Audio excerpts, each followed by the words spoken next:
السلام علیکم دوستو، میرا نام نعمان غنی ہے اور آپ دیکھ رہے ہیں ایچ ہندی چینل۔ دوستو، حضرت خالد بن ولید رضی اللہ تعالیٰ عنہ نے عدیم کو عین التمر کا امیر بنایا اور خود محض 6000 منتخب سواروں کے ساتھ دومت الجندل کی طرف کوچ کر گئے۔ یہ ایک جگہ کا نام ہے۔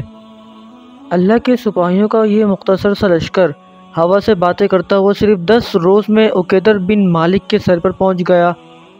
دوستو، یہ وہی عقیدر بن مالک تھا جس نے رسول کریم صلی اللہ علیہ وآلہ وسلم کے دور میں بھی اکڑ دکھائی تھی، اور آپ صلی اللہ علیہ وآلہ وسلم کے حکم پر خالد بن ولید رضی اللہ تعالیٰ عنہ زندہ پکڑ کر بارگاہ رسول کریم صلی اللہ علیہ وآلہ وسلم میں پیش کر چکے تھے۔ اسی وقت اس نے اپنے رویے پر معذرت کر کے اطاعت قبول کر لی تھی، لیکن نبی کریم صلی اللہ علیہ وآلہ وسلم کے اس دنیا سے پردہ فرمانے کے بعد یہ گستاخ پھر سے مسلمانوں کے خلاف ہو گیا تھا۔ دومت الجندل میں اس وقت عقیدر بن مالک کے لشکر کے علاوہ بڑے بڑے عیسائی قبائل اور بت پرستوں کے جنگجو بھی بھاری تعداد میں موجود تھے۔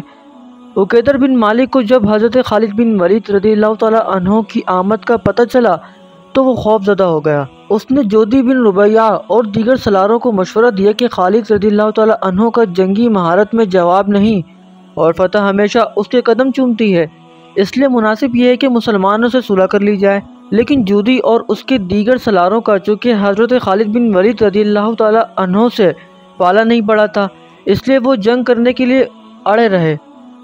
ان کا کہنا تھا کہ حضرت خالد بن ولید رضی اللہ تعالیٰ عنہ کا مختصر لشکر طویل سفر کے بعد یہاں پہنچا ہے، لہذا بہت تھکا ہوا ہوگا، اس لیے اسے شکست دینا مشکل نہیں۔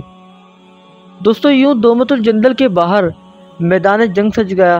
جودی اور ودیعہ خالد بن ولید رضی اللہ تعالیٰ عنہ کے محاذ پر اسے اپنی فتح بالکل سامنے نظر آ رہی تھی، لیکن اس وقت وہ ہو گیا جس کی کسی کو بھی توقع نہ تھی۔ اب دشمن اور دوست دونوں کو خالد بن ولید رضی اللہ تعالیٰ عنہ کے لا تعلق کھڑے ہونے کی وجہ سمجھ آ چکی تھی، لیکن اس وقت دشمن کو دیر ہو چکی تھی۔ خالد بن ولید رضی اللہ تعالیٰ عنہ اچانک اپنے سواروں کے ساتھ برق رفتاری سے حرکت میں آ کر دشمن کے عقب پر خوفناک حملہ کر چکے تھے۔ اب میدان جنگ کا نقشہ یوں تھا کہ عیسائی لشکر کے سامنے ایاس رضی اللہ تعالیٰ عنہ کے سپاہی تھے اور بازوؤں سے حضرت خالد بن ولید رضی اللہ تعالیٰ عنہ کے لشکر نے اسے گھیر رکھا تھا۔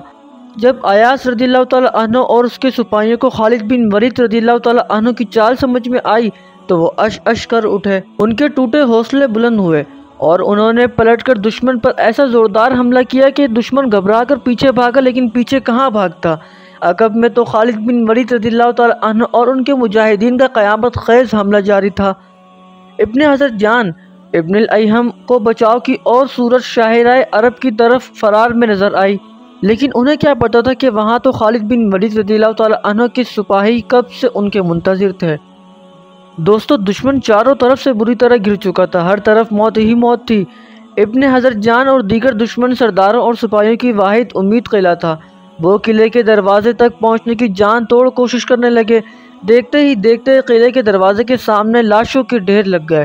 عیسائی لشکر کا بیشتر حصہ فنا کے گھاٹ اتر چکا تھا۔ قریب تھا کہ دشمن کے بچے کھچے فوجی بھی مشاہدین کے ہاتھوں مارے جاتے۔ خالد رضی اللہ تعالیٰ عنہ نے ایک اور جنگی چال چلی۔